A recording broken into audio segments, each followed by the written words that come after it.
Oscar award విజేత ప్రముఖ సంగీత దర్శకుడు ఏఆర్ రెహమాన్ దంపతులు తమ వివాహ బంధానికి ముగింపు చెప్పారు. రెహమాన్, ఆయన భార్య సైరా బాను పరస్పర అంగీకారంతో విడిపోతున్నట్లు ప్రకటించారు.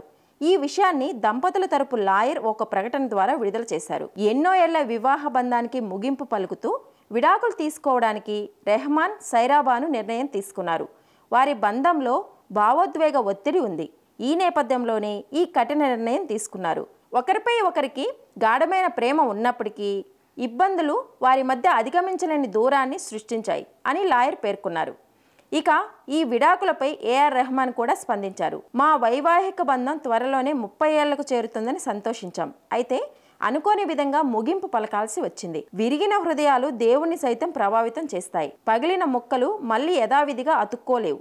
అయినప్పటికీ మా దారుల్లో అర్థాన్ని వెతుక్కుంటాం. ఇలాంటి కఠిన పరిస్థితుల్లో స్నేహితులు మా వ్యక్తిగత గోప్యతను అర్థం చేసుకుంటారని భావిస్తున్నామని ఎక్స్ వేదికగా రెహమాన్ పోస్ట్ పెట్టారు. ఇక తల్లిదండ్రుల విడాకుల విషయంపై వారి పిల్లలు రహీమా, ఖతీజా, అమీన్ స్పందిస్తూ పోస్టులు పెట్టారు. మా తల్లిదండ్రుల విడాకుల విషయంలో గోప్యత పాటిస్తూ గౌరవంగా వ్యవహరించినందుకు మీ అందరికీ ధన్యవాదాలు అంటూ పోస్టులు పెట్టారు. ఏఆర్ రెహమాన్, సైరా బానుకి 1995లో పెళ్లి అయింది. వారికి 3 పిల్లలు. 29 ఏళ్ల తర్వాత వీరు విడిపోతున్నట్టు ప్రకటించడం అభిమానులను ఆశ్చర్యానికి గురిచేసింది. సైరాతో వివాహాన్ని తన తల్లి నిశ్చయించారని గతంలో చాలాసార్లు రెహమాన్ తెలిపారు.